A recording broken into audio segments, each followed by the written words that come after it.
Okay, one of the first things I've done is weighted down the tail.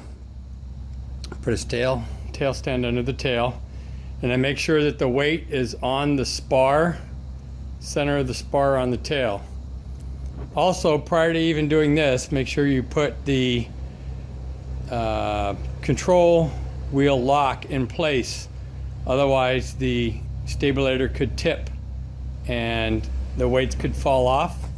So, got the control wheel lock installed so we don't accidentally dump the weights off the tail. And then there's one extra measure. I've put an engine hoist on the front just to give it a little extra stability in case something happened in the back. The plane won't drop all the way down. Now you notice here I've only got one leg of the stand out. I've only got about 50 pounds on the nose, so that's not going to affect anything, but it gives me a little more room to work. Okay, we've got our service manual out. Turn to the page for the nose gear strut disassembly, and I also have a rebuild kit here that's supposed to be for the Cardinal. We shall see. That came from McFarlane. List of all the parts we need. So I'll go ahead and start taking it apart.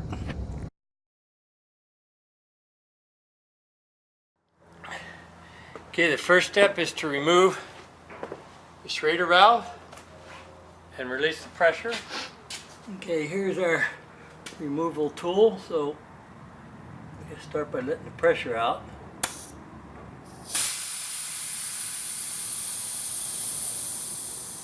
Shouldn't get any oil out at all when you relieve the pressure. Since I did, that means that there was some leakage past the O-rings into the air part of the chamber. Let's do this.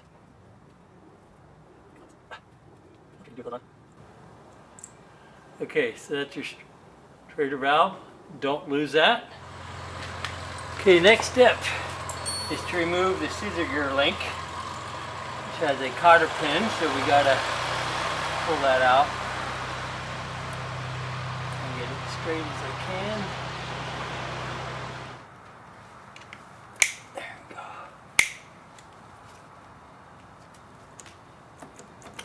go. Okay, cotter pin's out. Next, take the scissor link off.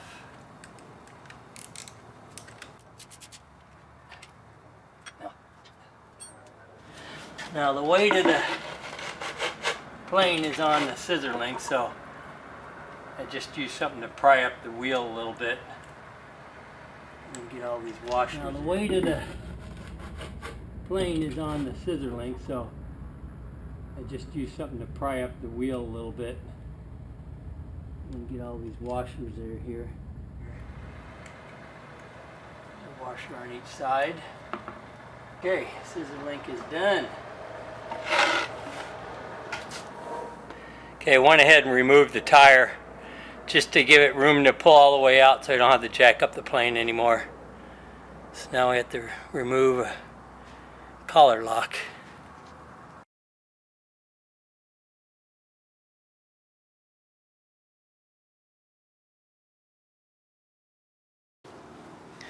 Okay, took a little doing, but we got the lock ring undone and the collar slid down. So on to the next project.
once that's out,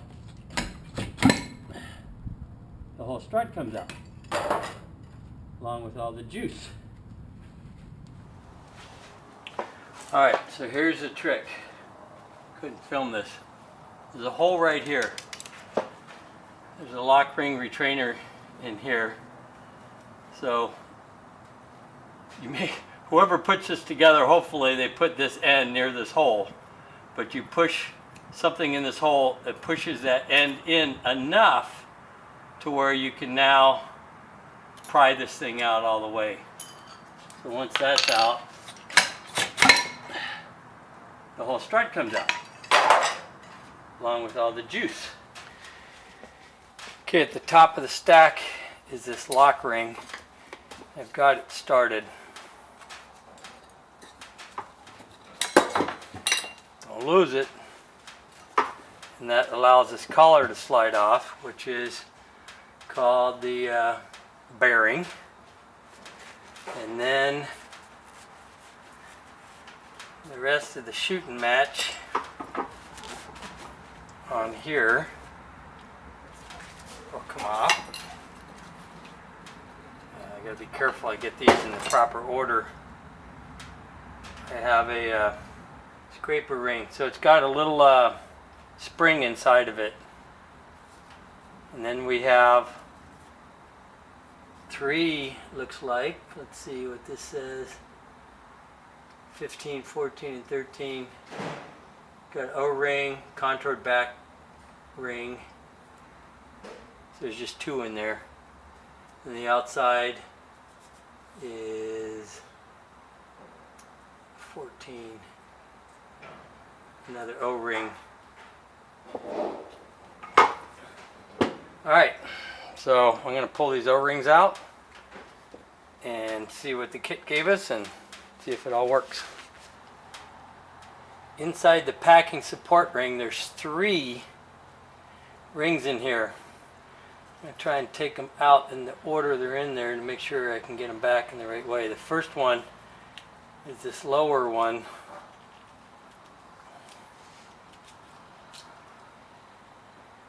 And that's kind of a flat ring.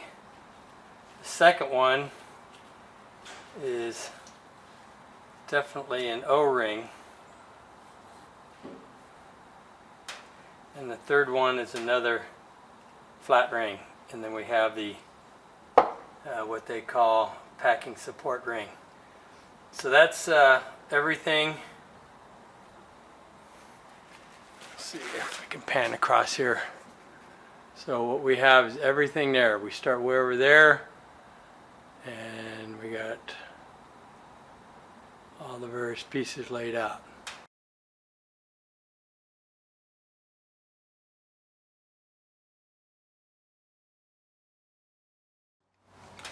Okay, on the metering pin, there's a little O-ring. So you have to watch that. It goes like that, and that seals into the cup here. So don't lose that either. Put the nut on there so I don't lose the nut. Okay, in the McFarlane kit, we've got these 2 are correct. These 2. We've got this scraper ring, O-ring, another scraper ring. We did not get this, it is number 17. It's a scraper ring. We didn't get this retaining ring. We did get a new lock ring for the bottom. We got a new gasket for the piston, although it looks a little bigger, but this one could be deformed. We did get a new small O-ring for the portioning pin, and then we got 3 extra parts. This funny looking scraper that's not in the strut, and this O-ring. These 2 look like they go together, which is not in this strut, and this gasket. So this must be for a different application. So now I'm going to put it all back together and reinstall it in the plane. Okay, the battery went out on my other camera when I was putting these rings in. Just wanted to reiterate, on either side of the O-ring is a backup ring, and the backup ring has a half moon on it. So one side is flat, the other side is cupped. So you want to make sure that you get that cupped side towards the O-ring. It's obvious if you've ever installed these before, but just want to make sure that you know about it. Okay, that project's done. The overhauling of the nose strut. Now, filling it is a little tricky. They say to raise or bottom out the strut here all the way up, and then lower it an inch and then fill it. And then put the plug in and push it up and see if it compresses, and it takes forever to do it that way.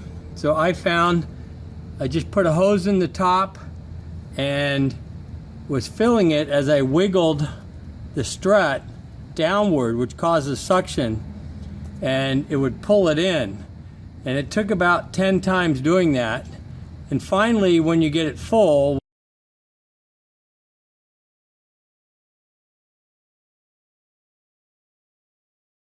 what you do is you push the strut all the way till it bottoms out, very carefully and slowly, and you get rid of any additional fluid in the strut. And once you get all that fluid, let it drip out when the strut is all the way up, then it's full. Then you put the filler valve back on, the Schrader valve and all that, and then you inflate it per the instructions. Now what I do is I inflate it to 80 or 90 psi with the nose extended. Then I put the weight of the plane onto the nose, and then I start letting air out until I get the amount of compression that it should be. One thing you got to be careful of on the Cardinal RG is if you overinflate the nose strut, when you land, this will stay extended and you won't be able to steer. So you have to have it low enough. A lot of people say, oh, your nose strut is too low.